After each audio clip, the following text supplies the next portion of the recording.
Ladies and gentlemen, it is a great pleasure for me to be speaking to you this evening. I'm particularly delighted for two reasons. Well, first, it's great to be invited by a foundation that carries the name of one of the great Austrian school economists.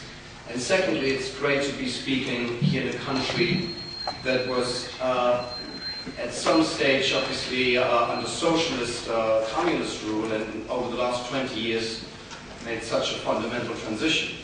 Both of these points have personal significance to me, and both of them also relate to the topic of my speech tonight. Well, Hayek was really the first Austrian writer that I came across when I studied economics at a German university more than 20 years ago in the late 1980s. It was the writings of Hayek that got me hooked and intrigued me, and that was the reason I kept on reading the Austrian school. I finished university with a degree and I started a career in finance.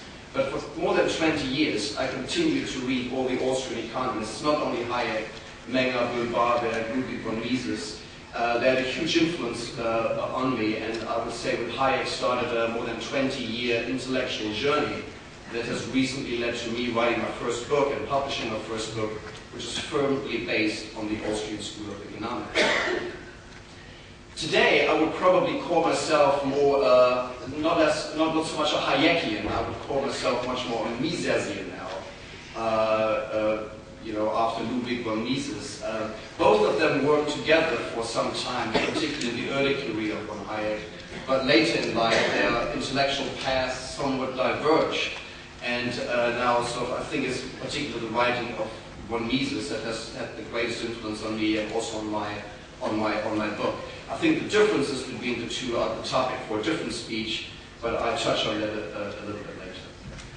Now, I came into touch with the thinking of von Hayek, as I said, at university in 1989, and obviously that's a significant year. That was the year when socialism disintegrated, and obviously an event that was that led to the fall of the Berlin Wall, which ultimately led to the unification of my home country, and it started a process of transformation that obviously all of you experienced, firsthand. Now, looking back at that time, so the late 1980s and the early 1990s, and my discovery of free market economics and Hayek, I mean, at the time, it felt like this was a time of great optimism. It was a time when people felt that this was the time of von Hayek and free market thinking. Socialism had finally been defeated. Many people describe this as a victory for the West in the Cold War, and a victory for capitalism over socialism. Now, but if you look a little bit closer, I think the system that had dominated in the West for the previous 50 years could hardly be called a capitalist system. And we all know that von Hayek himself, over the years criticized that system quite heavily. Well, I think it's fair to say that later in life, von Hayek made probably peace with a lot of aspects of that new system. Although Ludwig von Mises never did. Ludwig von Mises was 18 years older than von Hayek. He already died in 1973, so he never lived to see the collapse of communism, although he had predicted it. Later in life, von Mises had become a very strong critic of the societal system model that had developed after the Second World War, which he called interventionism. So if you look at this economic model that really dominated in the West after the Second World War, and I think it's fair to say that has been the model that has by and large been adopted in the formerly socialist and communist systems after the collapse of communism. This is a system that can hardly be described as a capitalist system, or hardly be described as, certainly not as a classical liberal society or as laissez-faire. It's probably fair to call the system, or if you don't call it interventionism, we can call it maybe social democracy, or it's a welfare democracy. This system combines elements of capitalism, in particular the private ownership and the means of production, with a highly interventionist, democratically legitimized state. So the features are redistributive taxation, usually in those days rising levels of taxation, rising levels of public spending and government involvement in the economy, and fairly high and growing levels of regulation and taxation. And very importantly, and this will be the focus of my talk, it's a system that is based on fiat money. It's based on money, on a monetary system in which the production of money occurs entirely under the territorial monopoly of the state. Money is paper money issued by the state central bank, which extends the money franchise to the private banking sector.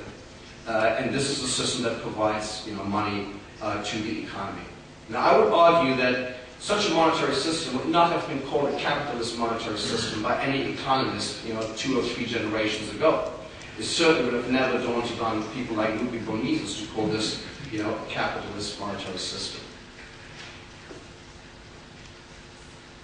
I will argue tonight that this system, which is now the basis of the universally adopted societal model, and that has been sort of the globally dominant system of monetary arrangement, I will argue that this system is not only not the outcome of the free market and of capitalism, I will argue that this system is inherently incompatible with the free market. This system is inherently unstable. It must lead to dislocations. It must lead to imbalances in the economy, which grow over time, which accumulate over time.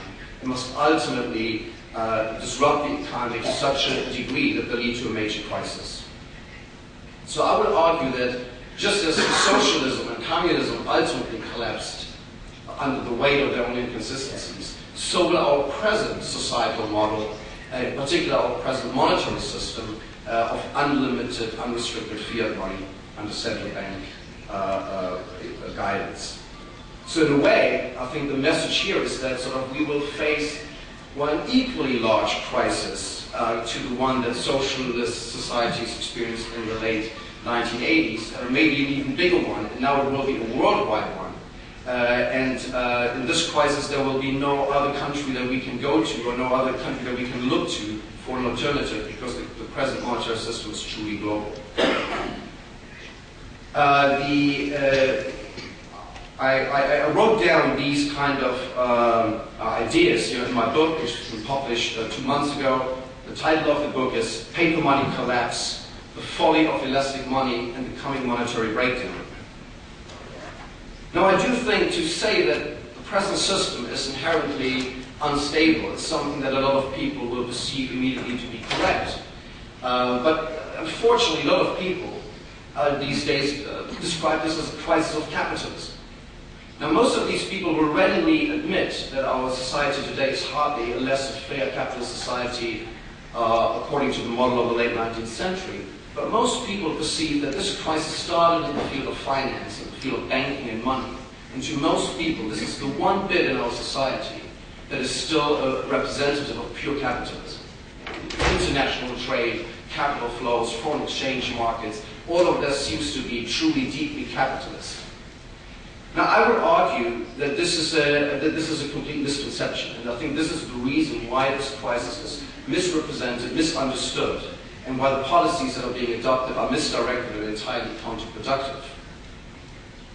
If you look at our monetary system, our monetary system could be further away from a truly capitalist system.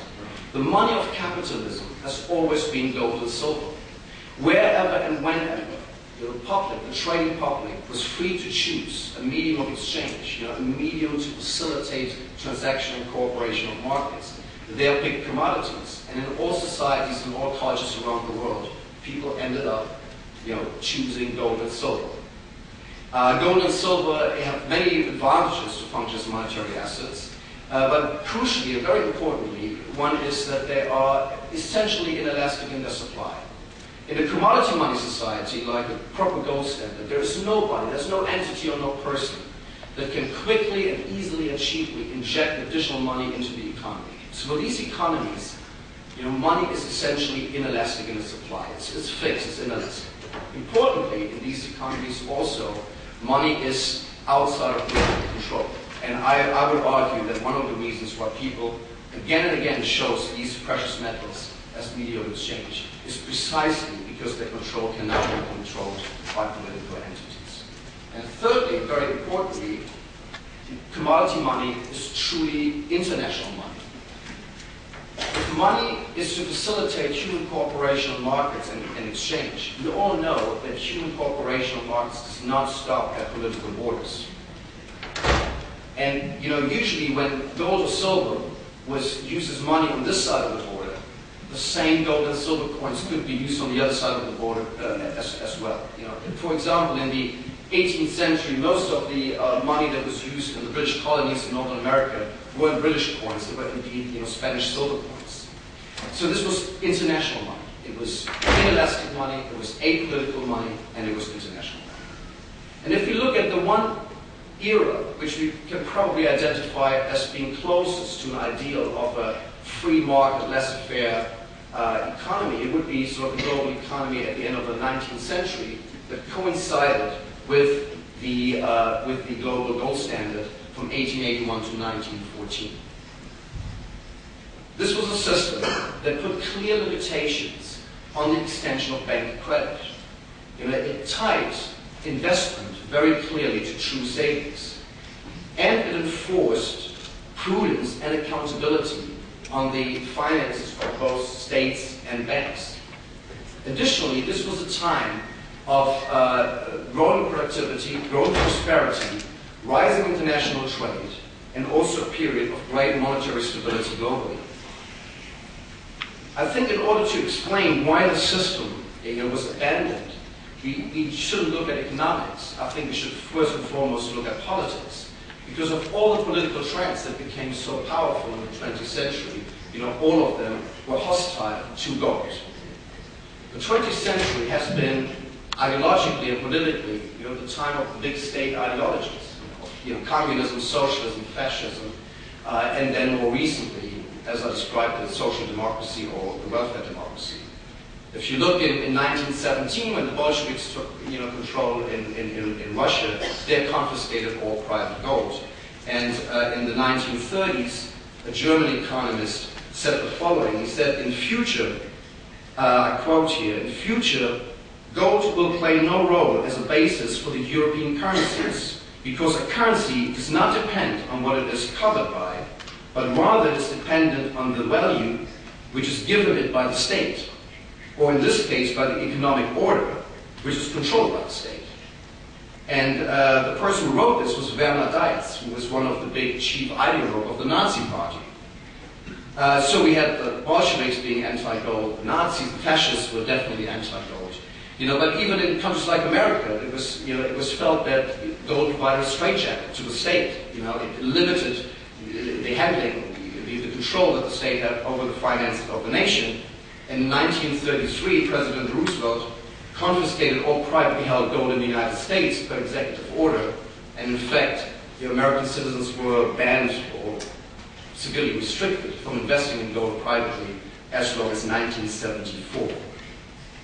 So I would argue that most of these changes were of an intellectual nature. If you want a big state that controls the economy and controls society to a large degree, that state can, in handling its finances, the state cannot be tied down by the inflexibility, of gold.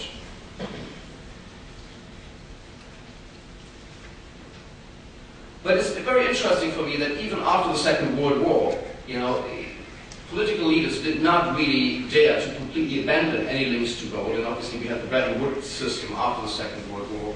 This was hardly a gold standard, but in this system, the US dollar was used globally as a reserve currency by central banks, and central banks around the world received a promise from the US government that they could exchange their dollar reserves at a fixed price for physical gold with the US Treasury. And it was in 1971, and to be precise, on the 15th of August 1971, that President Nixon, closed the gold window, broke that promise, and sort of stopped redeeming dollar reserves for gold. And from that moment on, the dollar is, even among the central bank community, an irredeemable piece of paper.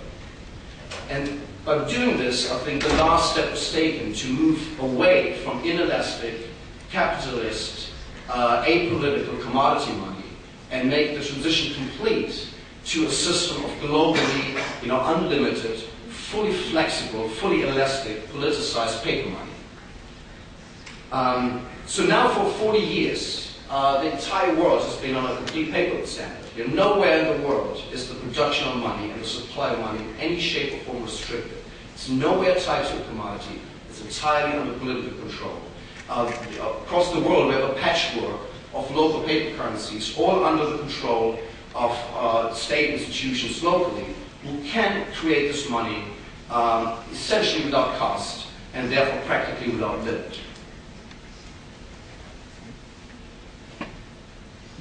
Now, such a system is unique in many ways. So first of all, we should appreciate that our monetary system, the way it is right now, is not very old. But it's only about 40 years. So I mean, even I can remember 1971. So it's not such an old system.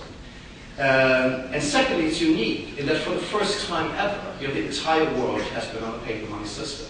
Now, paper money systems, complete paper money systems, without any link to commodities, have been tried before many times. In fact, the first complete paper money systems date back to about the 12th century. It was the Chinese who invented paper, ink, and printing, and they were the first to experiment with paper money. Now, what's very interesting is that all these paper money systems failed. Not only in China.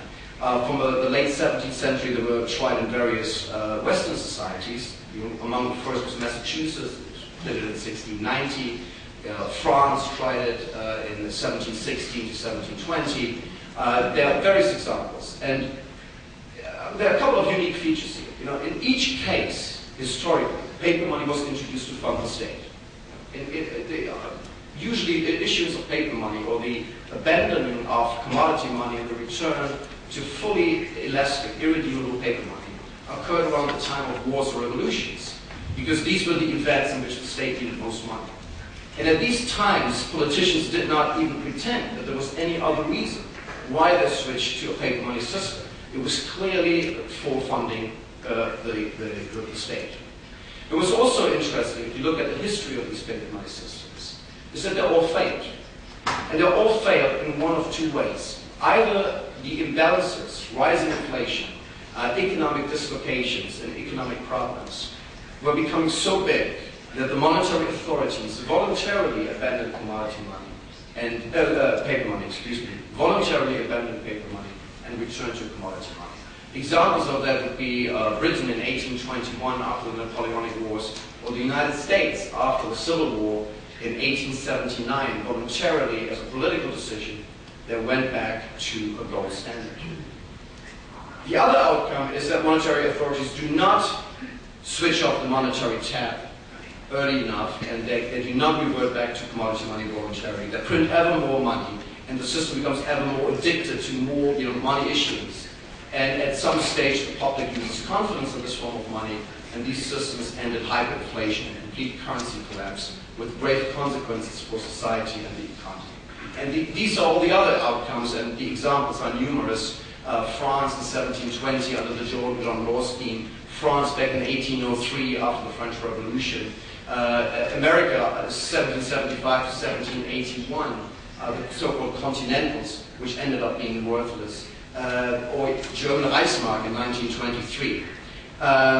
So we only know these two outcomes. No paper money system, no complete paper money system has ever been successful and sustainable. And now we've basically, modeled this, on a global scale.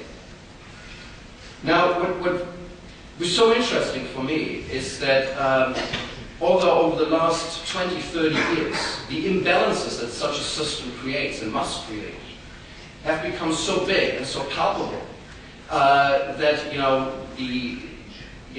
this is getting wider recognition and is being seen as a major economic problem. Yet nobody in financial markets, at least, and I don't think very few people in academia, question whether the reason for this could be our system of unlimited fiat money. I worked for almost 20 years in financial markets. Not only have I not come once across an Austrian trained economist, but the discussion, even as the crisis got worse and the imbalances became ever bigger in the financial system, have I seen or experienced a deeper discussion about whether this could be linked to our system of completely elastic fiat money. And quite interesting to me is the position that mainstream macroeconomics has adopted over the last 40 to 50 years. Because most mainstream economists today argue that, yes, there is a risk with unlimited paper money. It's the risk that the central bank issues too much of it and we have inflation. But if the central bank does not issue too much of it, there are many advantages that we can reap from having elastic money. And these advantages are we can control the expansion of money and therefore help economic growth. We can stimulate the economy. We can provide money of a stable purchasing power. Because if the central bank does a good job, we have price level stability.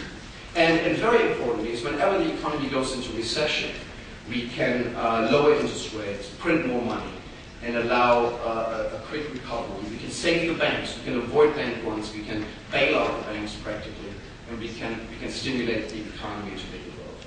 Now, the largest part of my book deals with all these arguments, and I show on a conceptual level, and using obviously the work in particular of Ludwig von Mises, that none of these arguments stands up to scrutiny. As Ludwig von Mises has shown, and in fact, Hayek in his very first book also supported, Hayek's very first book was his 1928 book, Geldtheorie und Konjunkturtheorie. This is basically monetary theory and the business cycle. Ludwig von Mises had shown that elastic money is a source of great disruption to the economy. And this is something that wasn't quite new in the early 20th century, because the British classical economists in the 19th century had already argued along those lines. People like David Ricardo did this in Britain in the 19th century. And the idea is the following. It is that in an economy, one of the important processes that need to work smoothly is the allocation of resources between consumption and between investment. How many of the resources that are available to the society should be used for meeting present consumption needs, and how many of these resources can be redirected into investment projects and therefore meet its consumption needs in the more distant future. And an important market prices that help coordinate this process are obviously interest rates. Your interest rates communicate the time preference of the population. They can show how urgent present needs are and how urgent and relative future needs are by comparison. But the constant injection of money into the economy, in particular the way it's being done now via the banking system and via the loan market, the constant injection of money must lead to an artificial lowering of interest rates, which encourages investment projects, which are then not funded by saving, but which are funded by printed money. Now, as Mises explained this probably best, and his business cycle theory is probably the most, today the most elaborate and most sort of profound business cycle theory. His theory showed that, by lowering interest rates, by injecting money into the economy, you can get a boom, you can get an economic expansion, because for some time, the high level of consumption will coincide with extra investment that is funded by the newly printed money. But over time, these investment projects are running out of resources, because in order to see an investment project through to its conclusion, to its very end, you ultimately need real resources. You just don't need printed money. You need real resources, including labor. But importantly, if the investment boom is not funded by saving, if the investment boom is funded by money printing, the consumer has not freed up these resources, had not made these resources available by cutting back on consumption and allowing resources to be shifted from consumption to investment. So, if you want to summarize this briefly, we can say lower interest rates and credit expansion on the basis of saving gives you sustainable growth and a rise in productivity and in prosperity.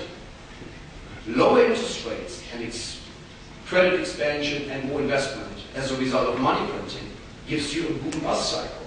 You get a boom, but after a while, these investment projects will not be seen to their end. People compete for the resources that have not been freed up, and it will ultimately lead to a bust. So this theory explained the business cycle, and it's very clear what the conclusion was from the Austrian analysis. The message to the politicians was practically, if you want to avoid these business cycles, you have to discourage this credit cycle. You have to make sure that money is less elastic. You're not more elastic. You have to make sure that this monetary expansion is fairly contained. Now, I think what happened in the 20th century is that the institutional development completely went the other way. It was completely against sort of the Austrian insight and the Austrian ideas. Because all institutional changes in the 20th century that were made to the monetary system have been made to make money more or less. Even under gold standard conditions, and I should probably add at this stage, the economists like Ludwig von Mises, who analyzed this, obviously worked under gold standard conditions. So we have to be very clear here that the elasticity of money that they observed, the credit cycle that they observed, was very limited, because that credit cycle was only the result of banks expanding their balance sheet and being able to issue, bank notes and bank deposits that were not covered by gold. Something that we call fractional reserve banking, and which has been common for 300 years among banks. It's a common banking practice. And Mises and others have shown that this practice in itself has a destabilizing function, effect on the economy. But rather than curtail this process, policy decided to support this process. And the idea of central banking, for example, that became then in the 20th century of supporting the banks in their fractional reserve banking activity. The idea behind our present monetary arrangements is not to curtail the credit cycle, but to extend it. And if you look at the United States, for example, in 1913, the US Federal Reserve was founded. At the time, America was still on a gold standard. But the role of the Federal Reserve was to be a lender of last resort to the banks, which meant that the banks would engage in a credit boom. As we all know, it would come to a bust. The boom would lead to a recession. In the recession, the banks would contract credit and the recession would deepen. In order to avoid this, the Federal Reserve would give them extra reserves, that's why it's called the Federal Reserve, and the banks would therefore extend the credit cycle further.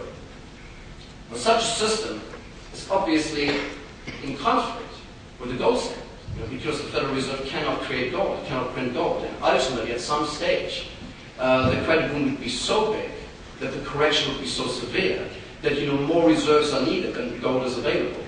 And that obviously then led to the abandonment of the gold standard and the conversion towards an entirely elastic fiat money system. So I would argue that if you look at our present system now and the way it has worked for the last 4 decades, it's very clear that we've used the privilege to print money now without limit to extend credit cycles ever further. We've now, for the last 40 years, had what we call managed recessions.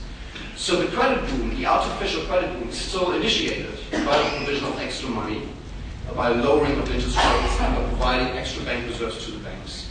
This leads to a credit boom, and according to Austrian theory, that would lead to a correction. But when the correction occurs, at least for the last 40 years of unrestricted fiat money, whenever the correction occurs, the central bank can lower interest rate, print more money, and encourage a new credit boom. And what this means is that the recession that in gold standard days would have cleansed the system of the accumulated misallocations of capital is not allowed to do that, to cleanse the system. It's not allowed to unfold uninhibitedly. And a new credit cycle has started, and therefore new imbalances are being put on top of the old imbalances. So over time, the economy, the fiat money economy, if the Austrians are right, that artificial money creation and artificially low interest rates lead to a business cycle, but if you constantly extend that business cycle with fiat money production, it is very clear that the system must over time get progressively more unstable. So what I argue in my book is that a system like, if you transport the explanations of the Austrians for the business cycle to our modern fiat money system of entirely unlimited fiat money, it is clear that the system must over time get progressively more unbalanced. So we're not talking about just a business cycle. We are talking about this system getting ever more unbalanced and ultimately having an end game. One major crisis in which will not be able, the monetary authorities will not be able to stimulate the economy again. So that is why I argue that a paper money system is ultimately unsustainable and must ultimately collapse. If I may just quote Mises to use one of Mises' famous quotes to explain this. he said the following. He said, there is no means of avoiding the final collapse of a boom brought about by credit expansion. The alternative is only whether the crisis should come sooner as the result of a voluntary abandonment of further credit expansion, or later as a final and total catastrophe of the currency system involved. And this also ties in with what I just said about the history of fiat money systems. You know, what Mises describes here is the choice at some stage will be to stop printing money, allow the market to liquidate the imbalances and the misallocation in the economy, or to not do this and continue to print ever more money, but then you need to print ever more money ever faster to outrun the system's desire to liquidate, and that will ultimately undermine confidence in paper money and lead to a major paper money crisis. And this is exactly what we've seen in the history of paper money systems. Either at some stage someone took a very painful decision to stop the printing press and allow the economy to correct and go back to a hard inelastic form of money, or that point was missed and then more money was printed until ultimately the system collapsed. Now, this is sort of the conceptual analysis of the situation. Now, I would also argue furthermore that after 40 years of an unlimited fiat money system, we've now reached a point where these imbalances are so big that it's not very easy to liquidate, to liquefy the system further and encourage further expansion of credit. And this is exactly what we see in this crisis here. You know, we now reached a point where, you know, central banks around the world are already at zero interest rates for an extended period of time. And we are now at a point where the private sector is unwilling to take on more debt and extend private balance sheets further. And now it's the central bank themselves who use their own balance sheets to accumulate more debt and to fund those entities in society that have become addicted to cheap credit and ever more money expansion, which first and foremost in all societies is the modern state, which cannot save and cut back, and which is now being increasingly funded directly by the printing press. It's not something that's only being debated now in Europe as part of the European debt crisis, which is just one symptom of many around the world of what we're going through here. You know, in the United States now, the largest single holder of US Treasuries is no longer the Chinese central bank, which was just another central bank buying debt. It's now the US Federal Reserve. It's by far the largest marginal buyer of US Treasuries.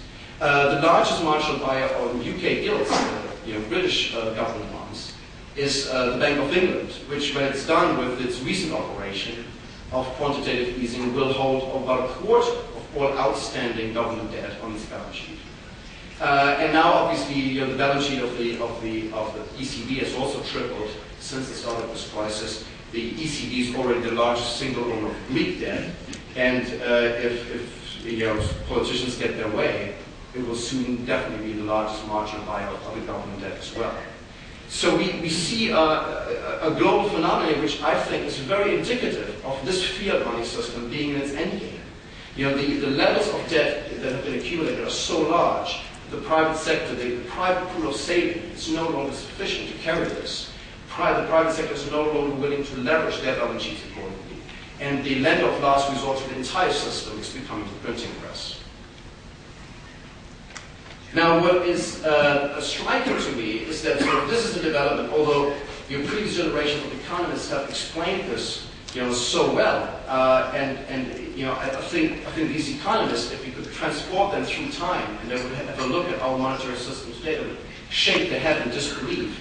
It is still interesting to me that most of the mainstream economists today do not perceive this problem, and I think one of the reasons is simply that today, over the last 40, 50 years, the focus of economic inquiry and economic research has shifted away from the micro level to the macro level of statistical aggregates and large statistical wholes like GDP and consumption and the price level.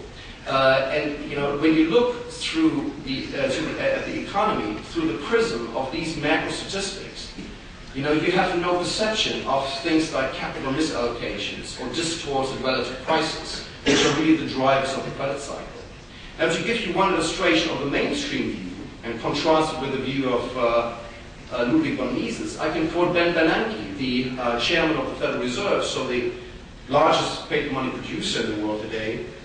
He said, this was before he became chairman of the Fed, but he was already on the board of governors of the Fed, where he said, the US government, I quote Ben Benjamin, the US government has a technology called a printing press, or today's electronic equivalent, that allows it to produce as many US dollars as it wishes at essentially no cost. We conclude that under a paper money system, a determined government can always generate higher spending and hence positive inflation.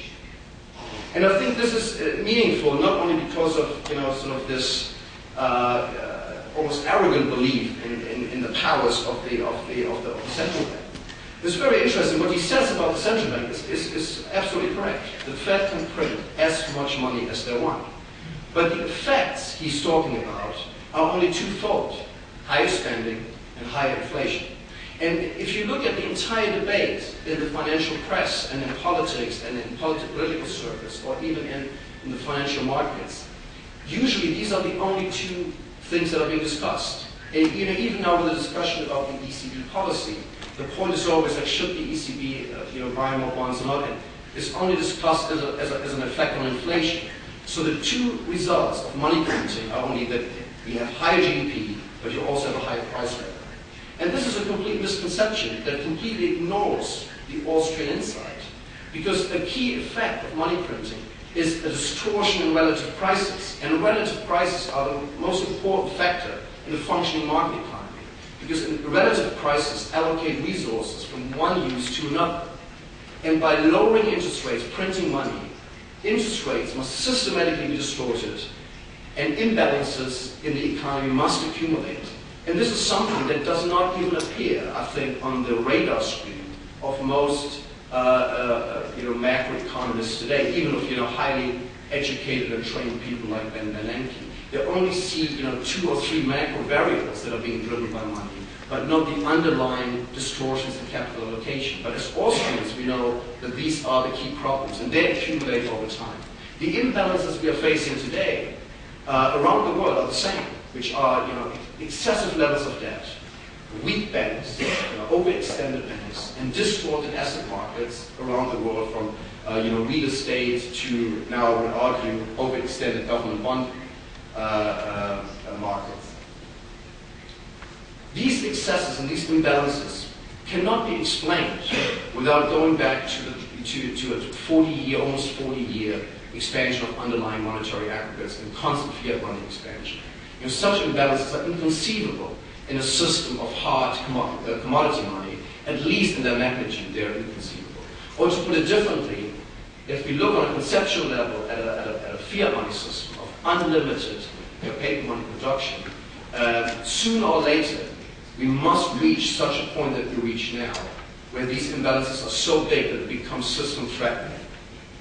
Now, I just finished briefly with an outlook, which is not a pretty one, because, as I said a couple of times, the choice now will be: do we stop this voluntarily? Stop the printing press, allow the market to set interest rates, therefore allow the market to liquidate the accumulated imbalances, cleanse the system of these dislocations, and go back to a more balanced economy, which would definitely entail a very nasty recession and probably a sort of a deflationary process that will go on for some time. Or do we not do this and continue to print money? Now, I am of the view that the imbalances are now so big that it is politically deemed unacceptable to allow the market to cleanse these imbalances. And therefore, I think we will see over the coming years more aggressive monetary intervention. We will see more money printing. And as with any other interventions of the state, if they go wrong, the state has to then interfere in all sorts of other areas as well to cover up the effects of its intervention. So we will see definitely things like capital controls. I think we will see more interventions of politics in financial markets. We will see what I describe in my book as a process of nationalization of money and credit. The state will get involved in how pension funds invest and how insurance companies invest. And I think ultimately we will see increasing debt monetization or attempts at debt monetization. And ultimately, this whole process is most likely to lead to an inflationary meltdown. So I think if the two choices that monetary systems, fiat money systems ultimately have, voluntarily end to paper money production, or hyperinflationary collapse. I think we're in